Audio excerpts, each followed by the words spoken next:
开始录，新建屏幕录制。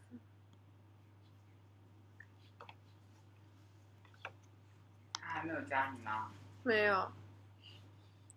他还没有加他。I asked him。可以用你的开始跟他聊吗？但是你不能录啊。对呀、对，就好吧很麻烦。OK，好了。连上了吗？连上了。好，我现在开始录了啊，就放这儿，就别动了。然后行，那就开始。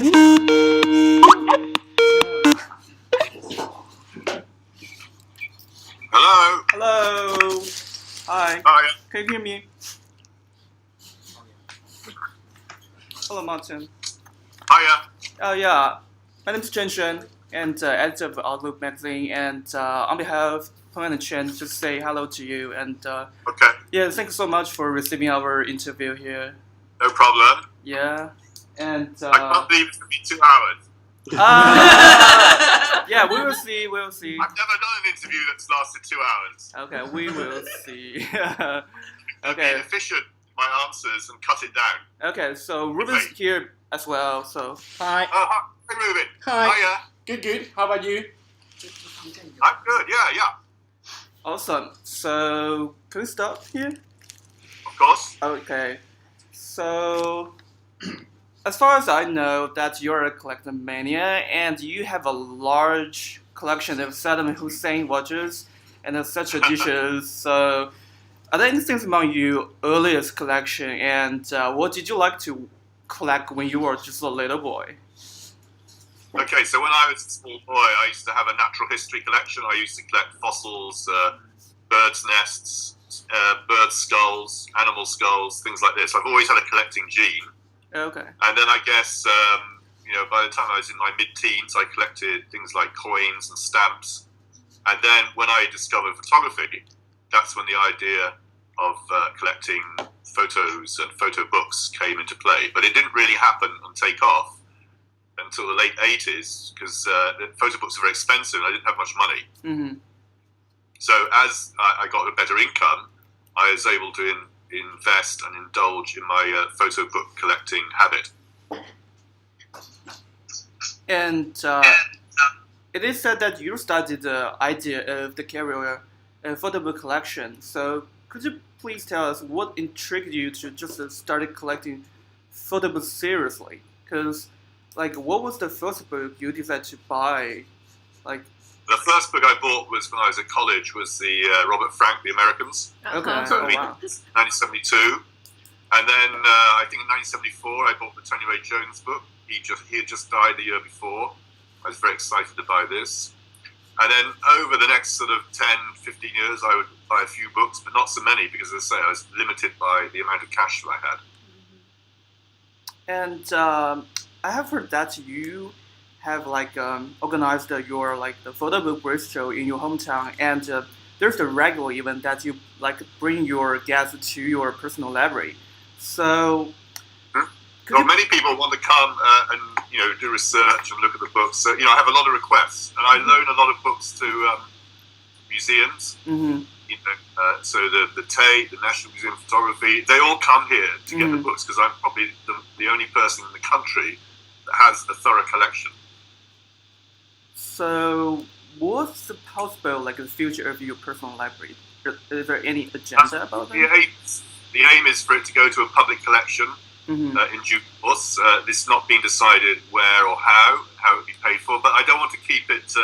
I don't want to sell it. I want to keep it as one unit. I think it'd be a great resource, and in a sense, somehow I'll find a way to make this happen. Oh yeah, so we have heard that you have over 100,000 photo books. 12,000. 12,000. No. Okay. I have maybe 11, 12,000. Oh yeah, and but certainly not 100,000. You see, that's how rumors start. okay, but have you really read all of them? Not really. No, it's a far that it doesn't. Reading a photo book, gone through every page. No, I haven't, not with every book. Oh yeah. But there are certain key books which I've looked at very closely, and it's almost reassuring to know they're there if I need them. Mm-hmm. But It's a comfort zone. oh yeah, but do you like still very selective on your like picking what kind of like photo books I'm going to collect? Is there any criteria for you?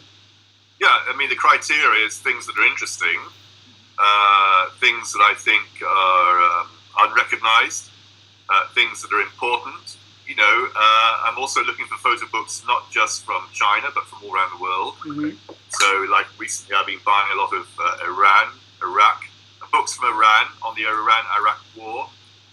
You know, this is very difficult to get, books from Iran. So I found a dealer who specialized in this, and he was able to sell me a collection he built up, and I'm continuing to build it up. So, like, hidden pockets of photo books is one thing I get very excited about. Oh yeah.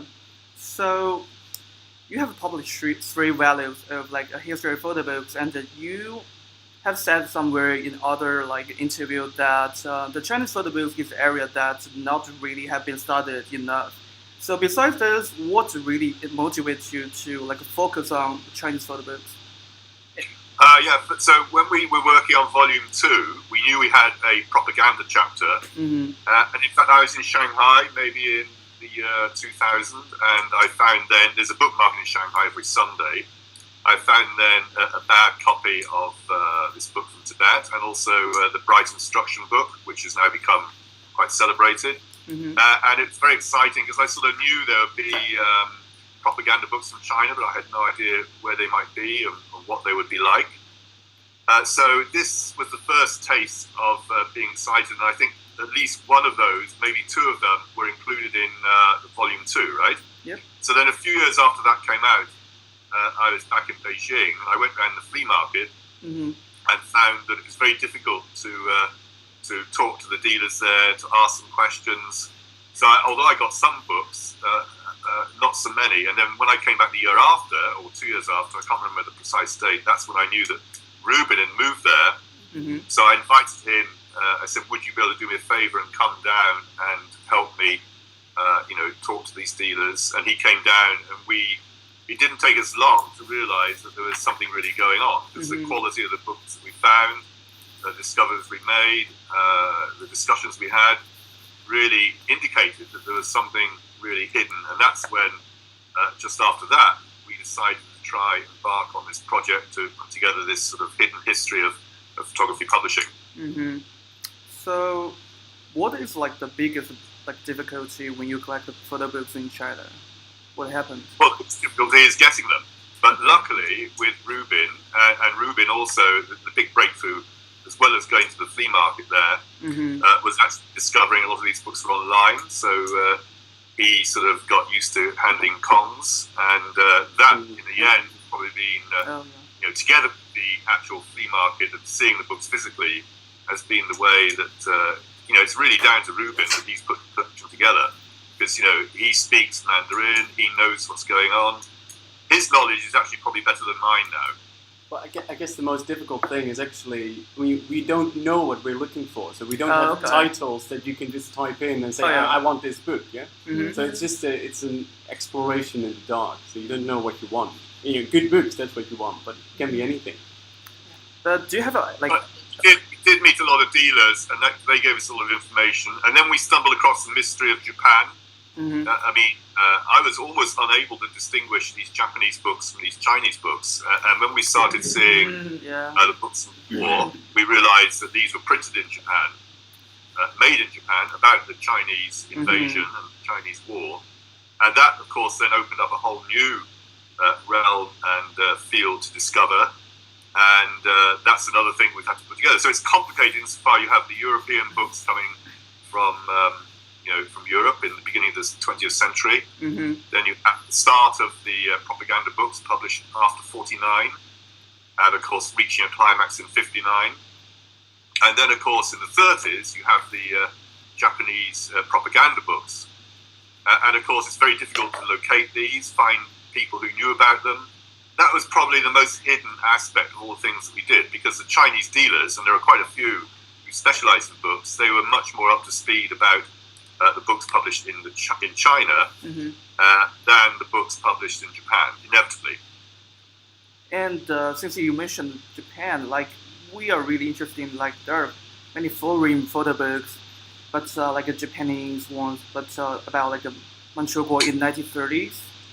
Yes. So, did you collect them in China or in Japan, or Both. did they- I mean, we found quite a lot in China, and then I went to Japan and asked around there and found some more. In fact, some of the best ones, we found them in Japan rather than in China. Mhm. But of course, what's happened now is that, because there's a real buzz about this whole book market, possibly helped by the fact that people know our project is up and coming, a lot of Chinese dealers come to Japan and try and buy everything Mhm. about the Manchuria episode, because I think they can probably get better prices for them in China than they would in Japan. But it's very difficult to actually find and locate a single expert on that whole era. But that's what makes it fun. That's what makes it exciting. Mhm. It's putting the whole. We realised we had a big jigsaw puzzle. We kept finding the different pieces, and then we had to sort of glue it all together. And slowly, over a period of about 8 years, it started to fall into place. So, But when the book's published, there won't be everything in the book that could be in the book, because inevitably more things will come to light. It's a constant process of discovery and refinement. And this is the story so far, but that story will be added to in years to come. so I assume those books like published in Japan is for like Japanese readers. But do you think that has like special meaning for Chinese people or for China, like for providing some like different information for different countries? Well, of course, because we have books looking at the same event from a different perspective, from the Chinese perspective and from the Japanese perspective. And as you know, the invasion by Japan was a huge part of China's history. And one of the things that happens in our book and the exhibition is you read a history of China, the different influences, the different things that are going on. So inevitably that reflects that. So that's in itself a very interesting aspect. And because the Japanese by nature are very good bookmakers, Mhm. the quality of the propaganda they made in the 1930s was of a very high quality. They were probably more advanced in terms of photography sophistication than you were in China. But you soon caught up. So by the 50s, 10 years after the revolution, Chinese propaganda books also became very sophisticated and very high quality. Yep. So, since we're talking about propaganda, and actually, everybody knows that in these Chinese photo books there are some like political sensitive contents, and Yes. this book will be published by the Aperture. And is there any agenda for publish in China, or if there's something content will be censored, is this like Well, still it's okay for inevitable. you just publish and with censored content in China? Or It's- what's your idea? Look at these things, like erase the history of photography or the photo books history. Yeah, I mean, we understand and we know that there will be heavy censorship, particularly around Tiananmen Square when it's published in China, and we accept that. You can't fight it. But there are other aspects that have potentially gone under the censorship, which we're sort of probably going to question. So inevitably, some of the picture, because the response to Tiananmen Square throughout the world was incredibly strong and very interesting, and it's another huge chapter in the history of contemporary China. So to leave it out is a great shame, but we do understand that it's off limits within China. We're not naive. We understand this issue. Sure. And in terms of like, there are gonna be 3 shows in. There already have one in New York, and there are gonna be like one show. Well, we started in Arles last summer. Oh yeah. I mean, there will be one That in was the UCCA. first show, and then of course it came to New York. Oh yeah. The bigger show will then travel to London, as you know, and the show you have in Beijing is slightly smaller in terms of the number of books. But I think Ruben is going to top this up. It'll probably be, I don't know, Ruben, how many books do you think will be shown in Beijing eventually? I think it's roughly the same actually. I think the venue in Is it? Beijing is larger than the one in London, with almost double the size. Oh, really? There you go. Yeah, See, it's so it because looks- the you've show got looks so very many similar. extra copies of the books in Beijing, right? Yeah. Yeah. But how do you decide like which part of the books you're gonna show for Chinese people or audience, or which part of the collection will show to the New York or London audience? Well, we reflect, the original selection. We've tried to, when we've had duplicate books, we're able to show those. But in a sense, you should ask Ruben because he's ultimately curating what will be shown in Beijing. Mm-hmm. What's your criteria? Just the most interesting books we can find, right? It's very simple. I mean, I want to reflect roughly the same exhibition as we did in New York and in Arles, telling the story of the Chinese photo book. I mean, we have to select because there's way too much material. Mm-hmm. And a very practical thing is I need to find the books again because, one show is up in Europe and one is up here. So I need to buy all of these again. And some of them are so rare that I just can't, find them again. Yeah. So you are not transporting them from China to Arles? No. They are not from Arles to New York or from New York to London. That's the same set of books. Mm-hmm. In Beijing, we have another set. Okay. But it's pure practical reasons because we have two shows up at the same time, so that's the problem. So in the newest Chinese photo books, what's your favorite? From the Chinese ones, Oh yeah, Chinese ones. I still really love the 1959 special edition of China, just because the craftsmanship, the box that it comes in, the way it's done, the fact that it's a 6-kilo book. So that would be one favourite. And I very much like, what's the name of the book that started the, and then the double-page spread from Manchuria, made in Italy. What's that called, Ruben? Yeah, the Impressioni di Manchukuo or something. It's Italian. My Italian is horrible. But and the other one you mean, I guess, is Nature, Society, and Man. Yes, that's right. Yeah. I mean, I like that because you look at this book and you think, well, this is nothing much at all. But when you think about it, it was really the book that opened the door to this renaissance of Chinese photography. It's really the first time a truly independent show was put up, and the show was incredibly successful and mobbed. And this is the catalogue, the legacy of that project. Mm-hmm. And the great thing is, when you look at it, you don't think it's much at all, but the significance of its role within the history of Chinese contemporary photography is enormous. So I like the fact that you have to know about it before you can appreciate how important it was. And They're just a few samples of books which are very memorable to me. Yep. So you have mentioned somewhere like once that the historians of photography not really hardworking enough to, because they left so many part of the history of the photography examined. So in the books of Chinese photo books, do you cultivate some virgin land that the area that nobody has really seen into before? No, I mean, so first off, the thing to say is that photographic history is very subjective. It's changing all the time. Mm-hmm. One of the things our book will do, and indeed one of the things that the previous 3 volumes that I did with Jerry Badger have done, is to help bring on the history of photography and see our history from a slightly different perspective, probably one that's much more sympathetic to the photographers rather than to the theorists and academics who usually write these histories. So if you like, it's taking the sort of research of the history back to the photographers. So that's an important aspect. But I think publishing this book will demonstrate that although everyone's interested in Chinese photography, as you know, in the last 10, 15 years, there's been massive Chinese shows all around the world. We understand how important China is in terms of not only the world status in the economy, but also in terms of cultural aspects, and the fine art and the photography that's emerged from China is very dynamic and very important. But what it does also demonstrate is that however much you know these subjects, there's always something there that's hidden away, and this is really, if you like, a contribution to that history, and it's a contribution which was previously rather hidden and not particularly recognized either in China, Japan, or in the West. So that's the exciting part of it. So we can be part of that process and develop. And as I say, other people will contribute to this in years to come. But this is a very good contribution to that ongoing debate.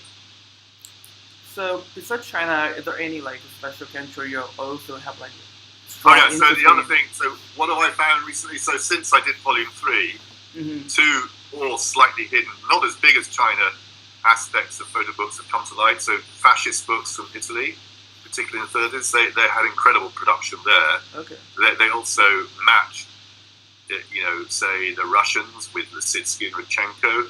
who are probably known in the 30s, the most dynamic book designers. So that was very interesting. And then finding out something like this Iran-Iraq war books. I have maybe 25 of these now. They're quite amazing. But I think now we've probably reached a plateau because photo books need to have a country that has a strong economy. So you're not going to get photo books in Ethiopia apart from maybe a few travel books or a bit of propaganda. Mm-hmm. So there's probably very little left. The cupboard is almost bare in terms of new territories to discover. You can put together different ideas, like Jerry Badger, and I'm going to help him, is putting together a book about protest books around the world. So you can fine-tune certain aspects that have been somewhat overlooked and put it together. But ultimately, there aren't hidden histories like China or Iran or even fascist Italy there. They just can't exist.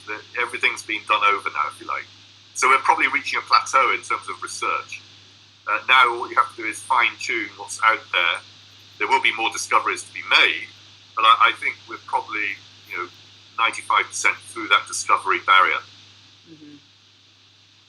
So actually, you're like the 3 volumes of the photo book history is totally a bible for the people who would like to collect the photo books. So do you really have benefit from it, or try to change a little bit? Like, do you collect photo books more just a personal hobby, or do you have some financial investment part of it? Well, inevitably, I mean, this is like being a missionary. You're on a sort of roll, but inevitably, there's no question that many of these books that I've bought have gone up in price. But that's a byproduct of the process rather than the aim of the process. I'm collecting books because I love the books. Mm-hmm. Of course, book prices have gone up. Of course, Chinese photo books will go up substantially, probably in the next 5 years, because suddenly, there's a lot of people in China with a lot of money who love collecting. They love to collect art, they love to collect Chinese antiques, and they'll realize the strength of what can be collected in China. So I imagine the prices, which have already gone up in the last 5 years quite a lot, will continue to rise. But that's not the reason why we did it. We did it because we're curious and because we want to see what's out there. So the financial thing is a side, obviously in a sense it's a good side effect, but it's not the main purpose by any means. Mm-hmm. Mm-hmm.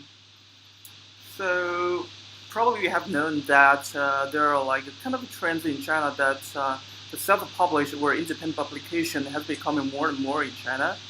And do you have any suggestions to the Chinese artists or the publishing institution that if they're gonna do in the future work? What's your suggestion or advice? Yeah, I mean, I think there is a lot of Chinese photography books out there, but of course, with the closure of Time Exposed, what was it called? What was it called, Ruben? Sorry. What was the bookshop called in 798? Oh, Time Zone 8. Yeah, with Time Zone 8 closing, Okay. it's very difficult to find a very good bookshop that has all of these books. I mean, you have Three Shadows, you have the one in 798 still. So, I mean, one of the things that the Brazilians have done, this guy I know very well, Yato Canavana, is he came to Paris Photo last year and he collected maybe 50 to 75 photo books that have been published in Latin America, and he brought them there to this very keen audience. So in a sense, perhaps that opportunity to have better exposure to Chinese contemporary books is something that perhaps could come from China. Yep. It's quite a difficult thing to organise, but it's all possible. So in other words, these books can come out, and often in the way that in Europe now we're used to finding and buying Japanese books, but no one particularly really specialises in selling Chinese books. So there's a huge potential to publish more, to sell more books, to get exposure, and of course, our book will help that. Also, this format festival just opened in the UK with a selection of 50 Chinese books. So things are starting to happen, but the Chinese have been very much behind the Japanese, where this process started maybe 15 years ago, and now we accept and expect and will see contemporary photographic books coming from Japan quite regularly. So you have been to China for so many times for your projects, and we know that you just published your Hong Kong part, the photo book. And but do you have other underway project about China? No, not really. Not really. I mean, I will probably still come to China from time to time. I enjoy it. I will continue to look for the books. because even though, as I say, the project is out or about to be out, it doesn't mean the search is finished. The search will carry on. Okay, so. And sooner or later there'll be another project. I mean, I'd love to shoot more in China. There's just so many places I want to shoot. But Magnum has big plans for China, so we're hopefully going to really up the ante on that. We're just restructuring at the moment, so when we finish that process, we can then engage with the investment that we require to make things happen there for us. But when we went to the Shanghai Photo Fair, we were amazed at the positive response to Magnum, the interest in Magnum. So we recognise the incredible potential to engage with the Chinese audience through Magnum. So that's very exciting. But it seems that you are not really satisfied with your works made in China. So tell us, why, and is it about the Chinese structure, or especially character of the middle class, that you are not really interested in? Well, I mean, I have photographed in China a bit, but I haven't engaged with it as much as one could do. Potential, we know, is enormous because China's a very significant country and they're a very significant player in the contemporary world. So yeah, I haven't started to tap the full potential yet. But there's all these other places to go to and all these other things to do. There's a lot of stuff out there. To be done. But from your observation, do you think there are any differences of the middle class between in China or in Britain? Any middle class what? Any differences? Sorry, I don't get you. The differences. Any differences? Yeah, the differences. I mean, there's similarities in the middle class all over the world, but inevitably each country has different, different attitudes, different approaches. But that sort of younger generation of photographers, people who live in art. I mean, there's a lot of huge overlap. We like the same things. But I'm still a little bit curious about if you are doing a project about China, what the topic would be? Would be still similar to your previous project, or totally different? I don't know yet. I mean, there's obvious things to do like shopping, consumerism, fashion shows, car shows. It's the fact that it's such a huge economy, which is very interesting. Getting into factories. I mean, I'd love to go around the factories where they make Apple, iPhones, but they're probably very difficult to get in. So, there's a lot of things that could be done. Okay, and a lot of foreign photographers come to China. They do the sort of urban landscape, but very rarely do people engage with things more close up in that sort of sense, especially the sort of real contemporary aspects of what's happening in China. This huge growth, this huge wealth that's being created. So, some people think your work's kind of humorous, and others probably will feel a little bit boring. And from your perspective, also, where is the boundary between humor or boredom? And I know you are not the labeled, but what's your attitude?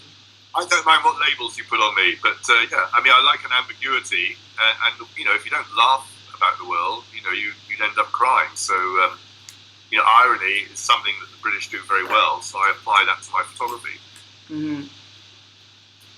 So, by far, do you think our conversation is kind of boring? Yeah, I mean, modern life is both exciting and boring. Cool. So yeah, are very important, and you can incorporate them very effectively into photography. Okay. And so, how should we understand the idea of the truth in photographs? And we know that you have a long-term project called Auto Portrait, have shown different stages of margin parts. And yes. Do you think that all your auto portraits are true to yourself? Or no, they're all different interpretations. I mean, the truth doesn't really exist in photography. All you have is a personal truth rather than truth itself. I mean, to say that photography tells us the truth is it's incredibly old-fashioned and humanistic. We all know and understand that photography is a very subjective medium, and portraits that I've done over the years, where I can look anything from a total jerk to very handsome, are equally as subjective. I mean, that's the whole point, isn't it? You know, you take the same subject and you have these, infinite varieties of how this person looks, each with a different attitude, different approach, different look. And that's part of the pleasure of that project, is that the same person can look so different. And of course, you see me getting older. You know, now I have grey hair, I'm over 60. When I started, I was like late 30s, young and handsome. Yeah. So Photography is very good at addressing decline. So I'm showing my own decline as effectively as possible. So how should we try to understand the term identity? Or do you like the Cindy Sherman's work? Yeah, I like Cindy Sherman's work, of course. You know, Untitled Film Stills is a great project. And of course, there is an overlap in terms of identity, of course. Okay. And so there are some of my friends who are photographers. So their wives just complain about they have never taken photos for them. So do you take photos for your family, and we will show your projects to them? So what's your? I mean, when we had a daughter who was growing up, you know, and of course it's in the days of film. It's much easier to take these photos.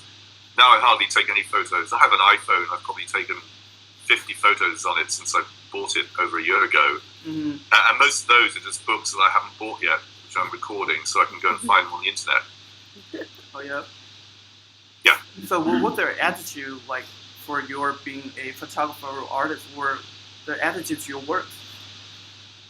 What's my attitude to what? To family snaps? No, their attitude, like Susie's and your daughter. Your wife and daughters. daughters. I mean, you know, we have all kinds of photos. I mean, I don't think they're that enthusiastic because they think I'm too menacing.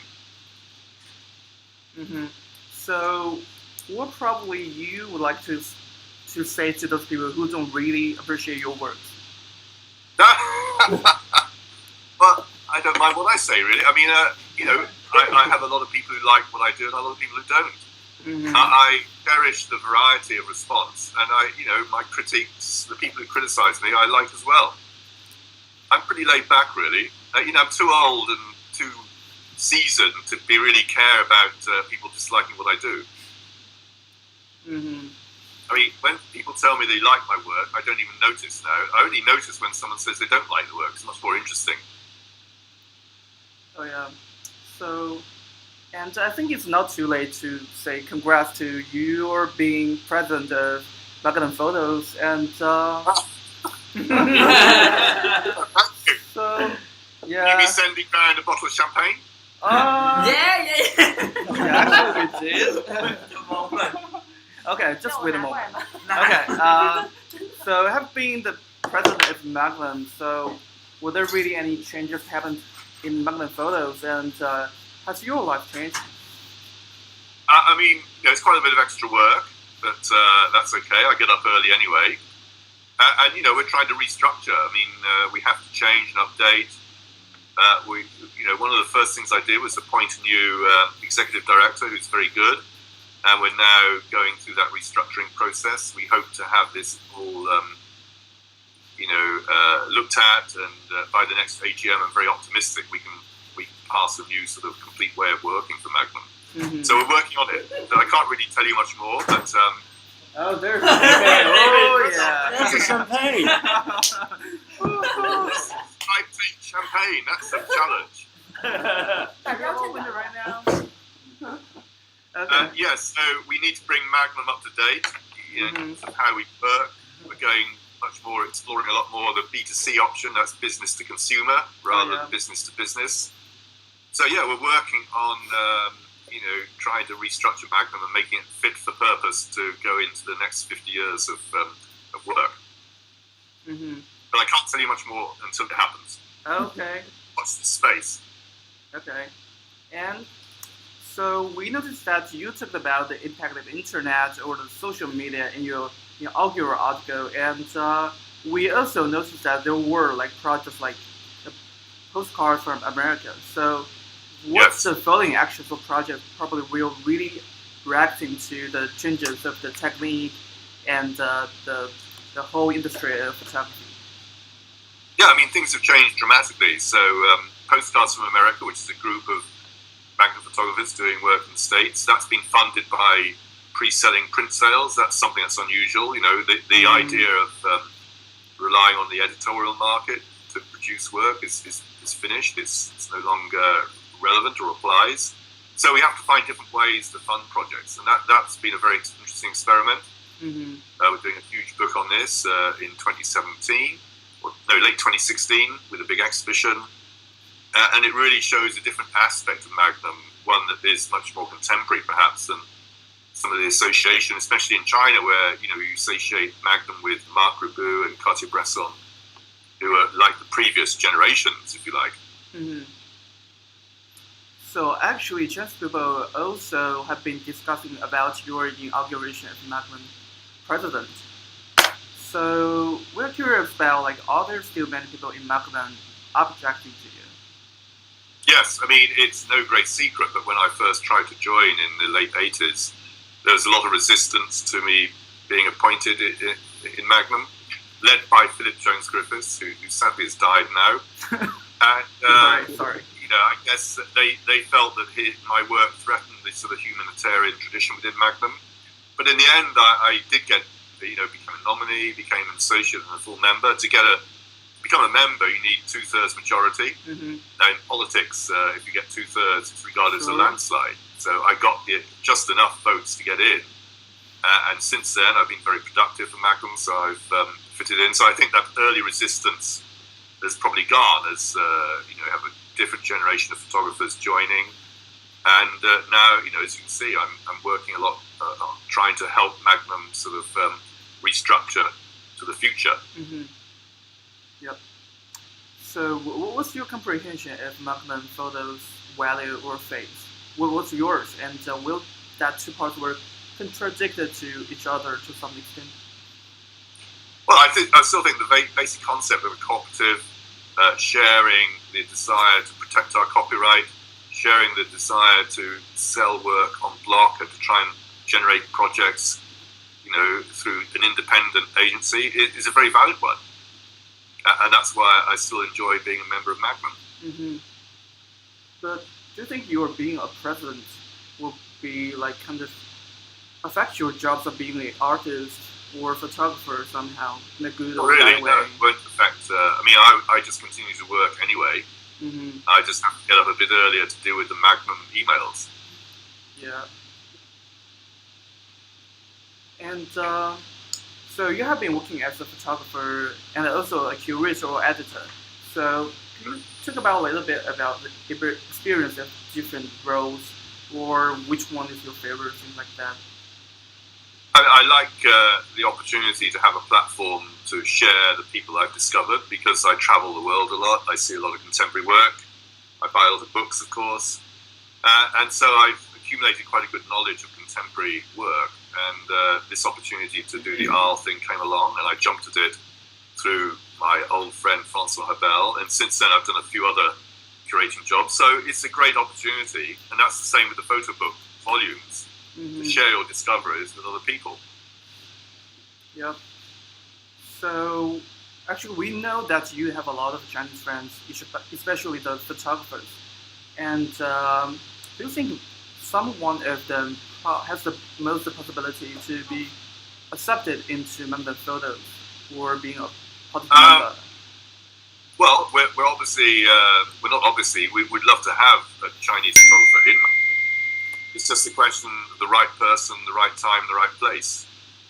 So okay. yeah, I can't say any more than that because someone has to apply, and you have to see what's going on.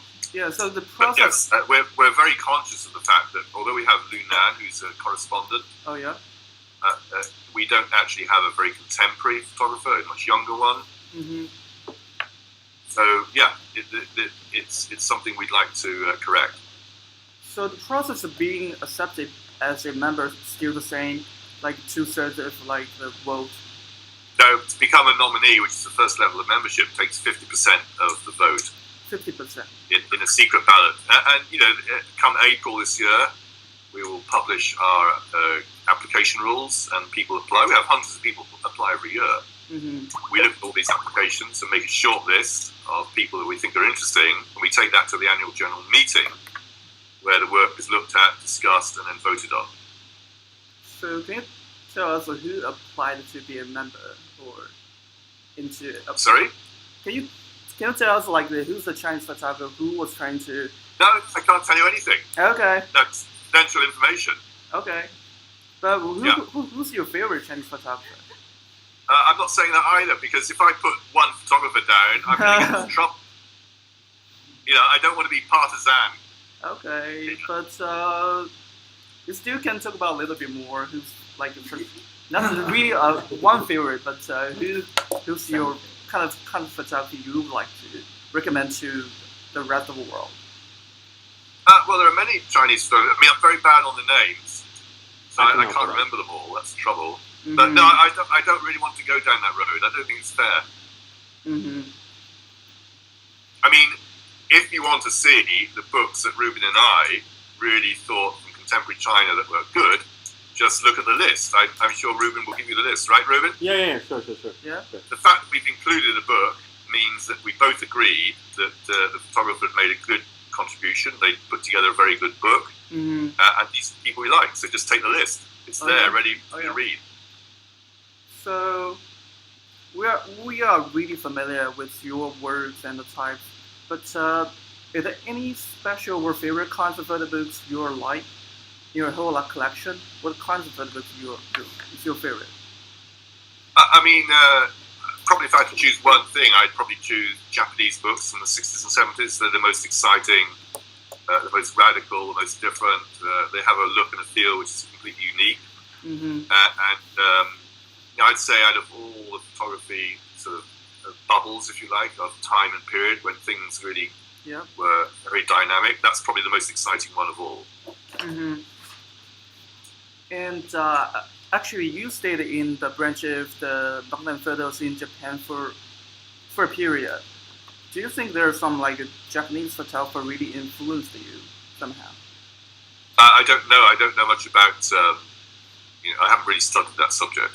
I mean, we have the same problem trying to find a Magnum photographer from Japan as well. We'd love to find that too. I mean, we're acutely aware of our weakness when it comes to Asia and photographers. So, it's something we're trying to address, but it's not so straightforward to find the right candidate. Inevitably, they should really speak English, otherwise there's no real benefit for them joining Magnum, because you need to come to the annual general meeting, you need to meet all the staff, you need to come to the other offices. Yep. So, not so many Chinese photographers speak good English. That's another issue. Mm-hmm. Yep. So, over so I many. also suspect in China there's a very strong preponderance towards more art photography. Mm-hmm. Ultimately, I think the person we would look for would be a younger, up-and-coming documentary photographer. Mm-hmm.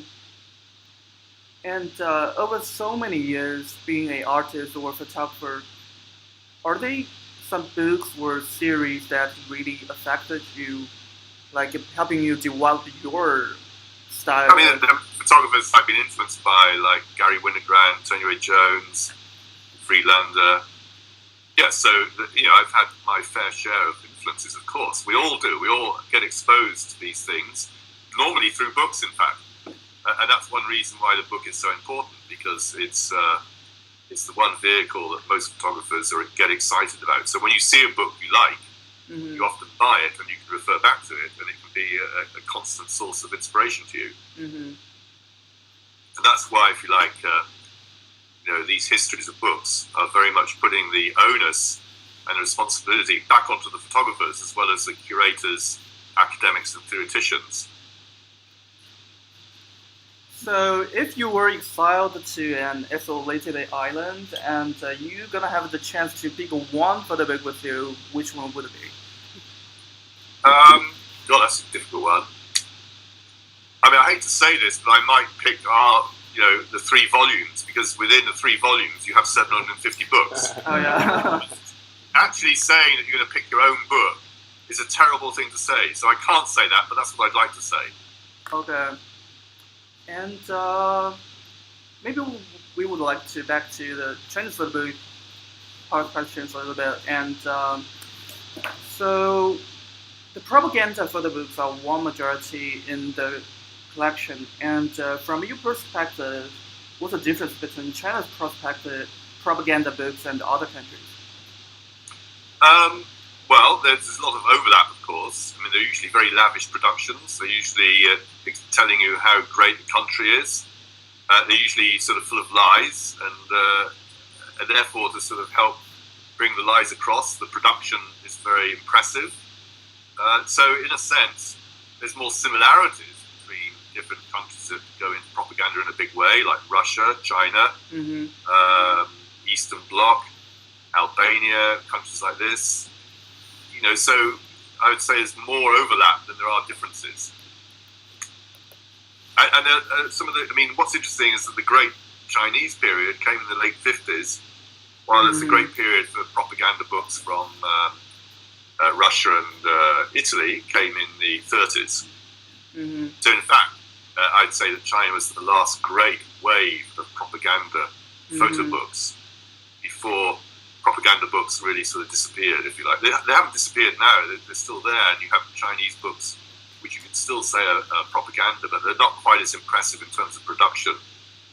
Although things like the Olympic book, which you could argue is the propaganda book done in China, was pretty impressive. It's another 6-kilo book. So, Ruben, another copy of that, by the way. I will this week because we have it on show in UCCA. Yeah, excellent. So actually, although some like propaganda are true, but we still believe there are some stereotype or cliche that the Western people like looking at China. So do you think that photography has the power to maybe make like less or can do something for this? Or do you mind to talk about a little bit about the British people's stereotype about China? Most of the photography we see is a form of propaganda. I mean, the lie telling may not be as blatant as it is in, say, China propaganda books, but it's still there. You know, the photography we see is basically trying to tell us the product or the idea or the subject or the place is better than it really is. And that's why, you know, the independent photography market flourishes, because there you get a personal truth rather than a fundamental lie, and people are attracted to the photographer that shows us really what's going on rather than a projection of what might be happening. And actually, I also have a lot of friends who are... Oh, well done. Oh, yeah. Well, continue. You have a lot of friends. Yeah? Well done. Oh, okay. I have a lot of friends. I have a lot of friends. I've got some friends too, right? Oh, yeah. Everybody have a lot of friends. Do you really, Martin? Not I did. Oh, yeah. Sorry, go on. Yeah. So they're receiving the education of photography or curating in Britain. And from your observation, what is current status quo of British photography education currently, and compared to the US or China or other countries? Well, I mean, British education is a big business here, as it is in America. I think probably in China there's less photographic education, certainly in terms of population levels.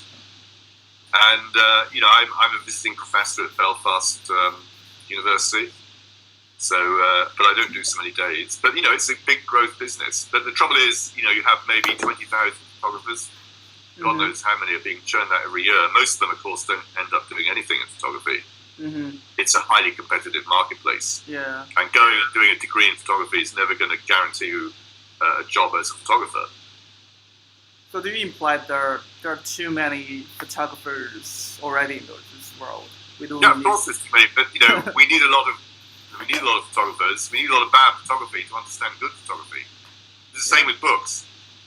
You know, the number of books that we've selected out of the ones we could have selected is maybe 1 in 5, 1 in 10. And you know, our job is to try and distinguish quality and real achievement and something that makes a contribution to the ongoing debate. And that's the differential, if you like, that we're looking for. Yep. And you need all these bad contemporary books to understand a good one. So carry on taking bad photographs. I say to everybody. Oh yeah. I take thousands of photos probably every week. Most of them are total rubbish. Oh, okay. And so I know Alex has a kind of an annual photo book list, something like that. Well, many people do now. Yeah, Oh, I mean, yeah. it's Do you become a have big that game. thing? The photo book list. Or would you like to recommend some like books for like your Chinese fans? What's your Yeah, favorite if you there? look at if you go to Photo Eye, you'll see the list I did just at the beginning of the year. Yes, you know what Photo Eye is? Excuse me? Photo Eye. Oh yeah, I know Photo that. Eye. Yeah, Ruben will show you yeah, if yeah, you yeah. need to see it. It's best books of the year. So that's my 10 best books from last year. Oh yeah. Okay. Cool. And my so Mr. Point Martin, here. I have one question. Hi. As you are collecting many photos and photo books around the world, and Sorry? I think, can you hear me? Can you hear me? Just that, yeah. Sorry. Sorry. Yeah, I just have one more question. Yes, as you are collecting many photos and many photo books around the world, and I think currently more and more people or organizations start to do maybe some similar things. As you are like in Dutch, you have maybe Eric Krasser. Eric Kessels. Yes, Yeah. Eric Krasser, and also Yes. in UK they have another like archive of modern conflict. Archive Model Yes. Conflict, yeah. Can you just talk about the similarity and the difference between you and them? Yeah, that's it. Between myself and Eric Kessels. Or Eric Kessels or the Archive Modern Conflict. Right. Well, I think there's a lot of overlap because we're all interested in the joys of vernacular photography. Yeah. And both Eric and the archive have been very strong on that. So it's something I'm also interested in. So in that sense, there's a natural affinity and a natural overlap with what we do. As well as collecting vernacular photography and doing things with it, I've also looked at contemporary work, and I think both Eric and Timothy have done the same. So yeah, I feel very comfortable with people. They have the same sense of nosiness and the desire to find out and see what's going on that I share with them. But we used each other's research as well. Really? So I go to see Thomas from time to time, and then he gives me like suggestions, and I say to him, I find a funny cloud book, and he finds a funny tongue book. So we exchange. I heard Thomas leaving the archive room. Did you hear that? Yeah, I heard it. Yeah, Yeah. He just did actually. Oh, right, there you go. But is he still going to come to China regularly? Yeah, he is. He is. Oh, yeah. Yeah, he keeps his office. Oh, right. For himself personally. Yeah, that's the idea. So okay, the last one.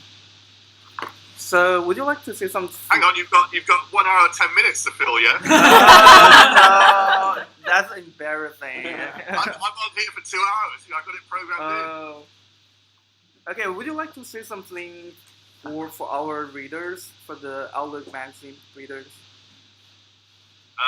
Well, what can I say? I mean, I can say hello. I can say you must have good taste if you buy this magazine, right? Yeah.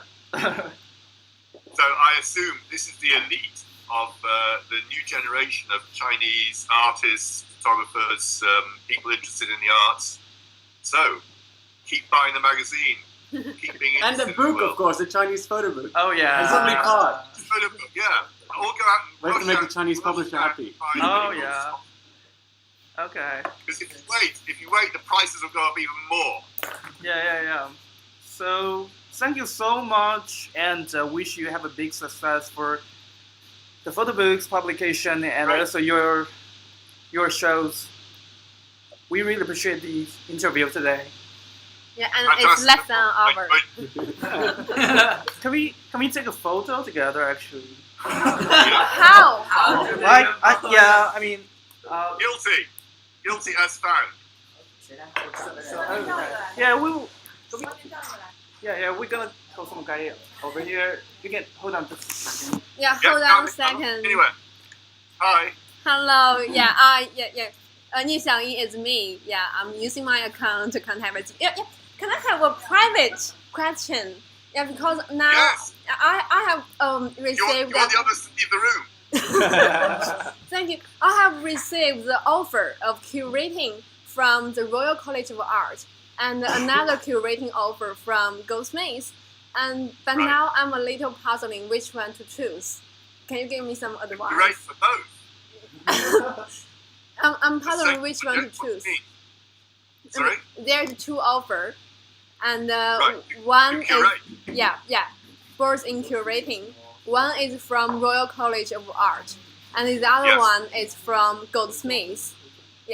I mean, that's a difficult one because they're both fantastic colleges. Yeah. So it's difficult to know. I don't know what sort of conditions you've been offered or what exactly they've asked you to do. Well, But that's fantastic. I mean, they both are really great. So it's difficult to know without hearing more from you in some detail about what they've offered. well, they both are 2-year program, and both have a fantastic faculty. But I think the only thing that makes difference is the tuition fees and also the location. Yeah. I see. You've been offered a place in both. Yeah. Right, now I'm with you. In photography or in what? No, in curating. Oh, in curating, right. Yeah. Well, I don't know. I'd have to do some research.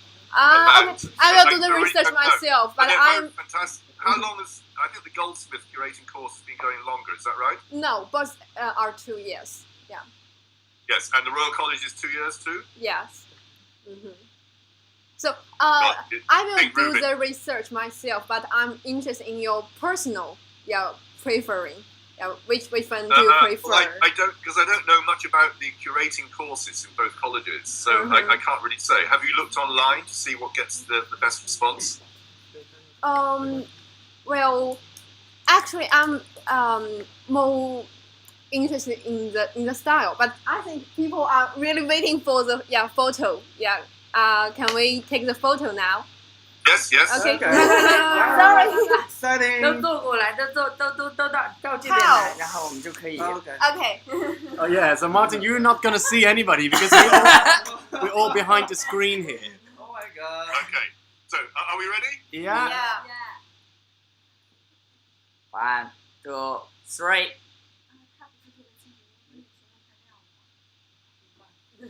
我需要调一下你这个，没关系，你就。 One, two, three. 没问题啊。好。可以了吗？搞笑。Okay, thank you. 看， Oh, thank you so much, Martin, and we really Okay. appreciate it a lot. 你 And 说杂志出来了，我们会 yeah, we're gonna send you one copy or several ones to you directly at the Fantastic. I can't about wait the to see. vaccine published. 坐下。 Okay. Fantastic. Oh yeah. Okay, see you. So, thank you so much. Yeah. Have a good Okay, day. See you. Yeah, Have a good very one. good. Bye bye. Bye. We're gonna open the champagne for you later. Celebrate for you. Yeah. Bye bye. See you. Thank you so much. Fantastic. Again. Congratulations on getting those places. That's really good. Yeah. Okay. Both are good. Toss a Okay. coin. Okay. I will tell you my final result and final choice to you. Yeah. Hope to see you in Britain. Bye bye. Okay. See you. Yeah, let See me you. know. Fantastic. Okay. Yeah. Ciao. Bye bye. Bye. Talk to you soon. 可以挂了吗？哦，完满成功。